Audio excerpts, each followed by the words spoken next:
जय जिनेन्द्र संत शिरोमणि चार्य चक्रवर्ती आचार्य गुरुवर 108 विद्यासागर जी महाराज की जय। समस्त आचार्य संघ की जय।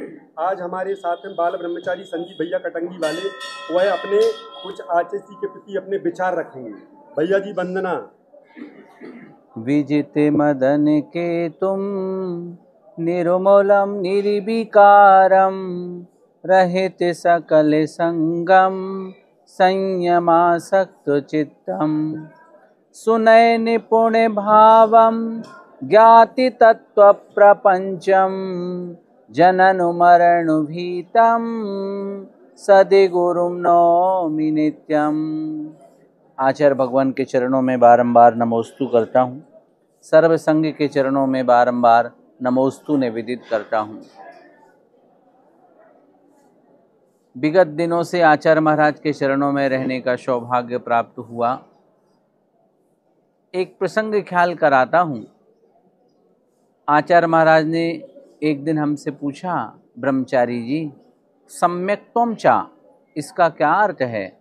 मैंने पहले तो हाथ जोड़ के निवेदन किया, गुरुजी आप ही बता दीजिएगा। गुरुजी ने फिर से कहा, बोलो। मैंने कहा, सम्यक दृष्टि जीव वैमानिक देवों में ही उत्पन्न होता है। आचार्य ने कहा डन।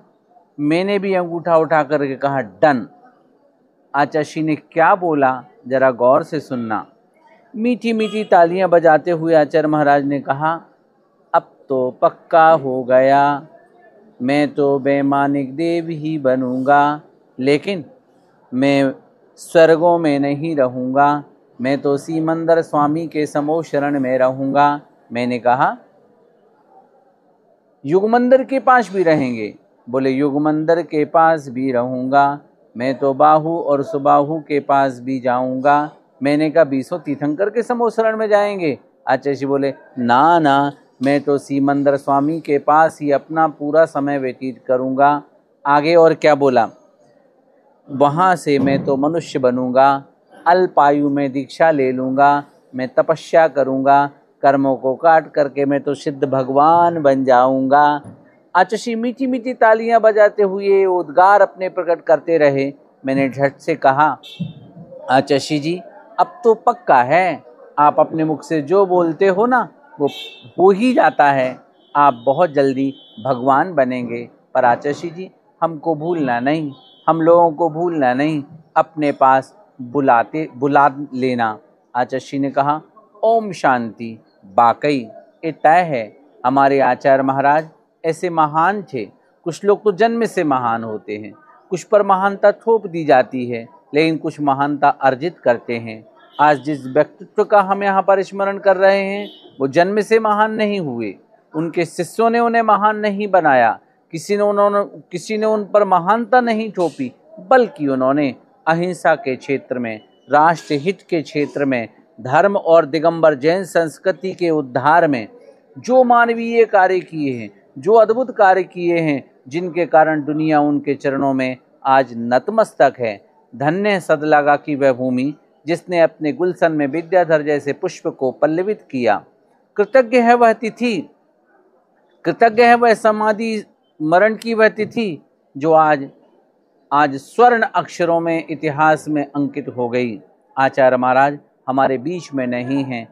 ये 8 दिन से सोचता था, पर दिल की बात बताऊं, आज से 3 दिन पहले हमारे पूज्य भावी आचार्य समय सागर जी महाराज जब से मंच पर विराजमान हुए, सही बताऊं मेरे को ऐसा लगा जैसे आचार्य महाराज स्वयं अवतरित होकर के यहाँ विराजमान हो गए हूँ। अब हमें किसी बात का गम नहीं है, क्योंकि वो इतनी बड़ी धरोहर छोड़ करके गए हैं पूज्य समय सागर जी महाराज के रूप में, जिनके चरण तले हम दिगंबर जैन संस्कृति का उद्धान करते रहेंगे, हम राष्ट्र हित के कार्य करते रहेंगे। अभी कुछ करता था तो डर लगता था ऐसा कुछ ना हो कि आचार्य को देखने में आ जाए, ऐसा बोलता था तो मैं भयभीत होता था ऐसे शब्द ना निकल जाएं गलत कि आचार्य सुने डांट सकें। पर अब बताऊं आप सबको, अब हम और सतर्क रहेंगे, क्योंकि अभी तक तो वो 2 कानों से सुनते थे और 2 आंखों से देखते थे, अब तो वो अपने अवधि ज्ञान से देख रहे हैं और जान रहे हैं। अब हम आपको विश्वास दिला रहे हैं, हम सभी शिष्यगण विश्वास दिला रहे हैं, अब हम और सतर्कता के साथ जीवन जिएंगे और जिन शासन की प्रभावना में अपना तन मन अर्पित कर देंगे। आचार्य महाराज के जो सोच थे, आचार्य महाराज के जो विचार थे और आचार्य महाराज के जो रह गए हैं अधूरे काम, वो मिल कर के करेंगे हम सब पूरे। और हमें विश्वास है कि दिगंबर जैन संस्कृति की आगामी काल में ऐसी अद्वितीय प्रभावना होने वाली है, भूतो न भविष्यति। एक प्रसंग और ख्याल कराता हूँ। 26 जनवरी को आचार्य महाराज के चरण में एक भाई ने सवाल किया, आचार्य जी भक्त प्रत्याख्यान के बारे में आपने क्या सोचा? बड़ा गजब उत्तर दिया आचार्य महाराज ने, ध्यान से सुनना। आचार्य जी ने कहा, भक्त प्रत्याख्यान के 3 अर्थ होते हैं। एक होता है शिष्यों का त्याग, एक होता है भक्तों का त्याग और एक होता है राग द्वेष का त्याग और भोजन का क्रमशः त्याग। ये प्रक्रिया मेरी तो बहुत पहले से चल रही है। आचार्य जी ने कहा, एकत्व वितर्क आत्मा का तत्व चिंतन करने में मेरा उपयोग लगा हुआ है। मैं पूर्ण सजग हूँ और मैं सावधान हूँ। आचार्य महाराज ने एक और अद्भुत वाक्य बोला, समाधि ली जाती है, बताई नहीं जाती।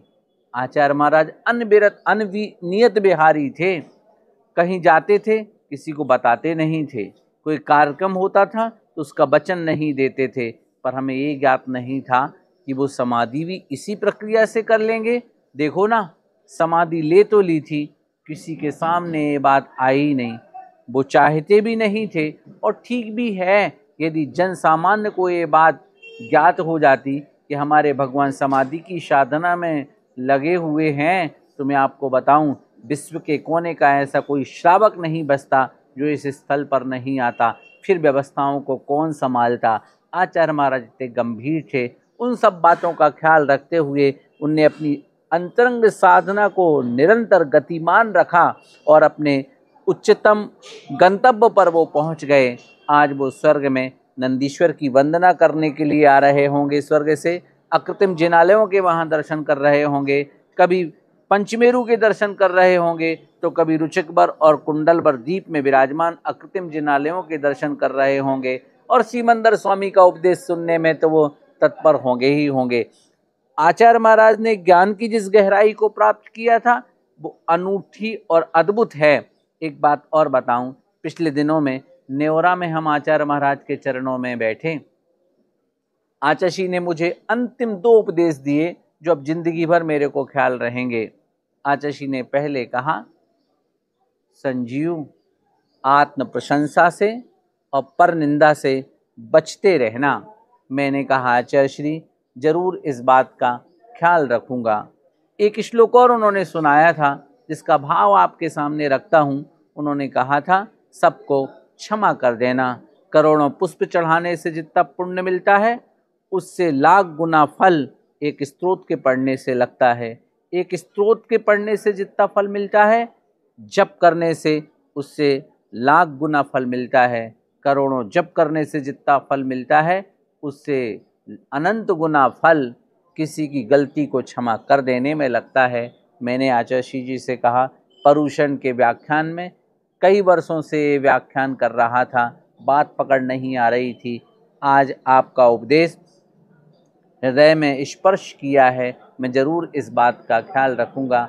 मैं क्या बोलूँ, शब्द बांध करके आचार्य महाराज की महिमा गाना संभव नहीं है, पर बस इतना ही कहता हूँ, आचार्य महाराज जिन बातों को हम सबको सिखा गए हैं वो सब हमें आगे बढ़ाते चले जाना है। अपने व्रतों का अच्छी तरह से पालन करना है, जिससे हमारी भी आत्मा का कल्याण हो और आप सबकी भी आत्मा का कल्याण हो। इसी मंगल भावना के साथ आचार्य महाराज के पावन चरणों में बारंबार नमोस्तु निवेदित करता हूँ। इस बात का तो गम है कि आचार्य महाराज के हाथों से मुझे दीक्षा नहीं मिल पाई, लेकिन आचार्य महाराज ने जो 8 प्रतिमा के व्रत दिए हैं उनका पालन भी अगर अच्छे तरीके से करते रहेंगे तो मुझे उम्मीद है मेरी आत्मा में पवित्रता अवश्य आएगी, मेरी आत्मा पवित्र बने। इसी मंगल भावना के साथ में आचार्य महाराज के चरणों में बारंबार नमोस्तु निवेदित करता हूँ।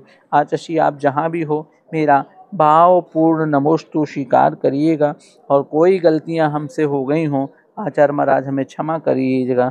नमोस्तु आचार्य जी, नमोस्तु आचार्य जी।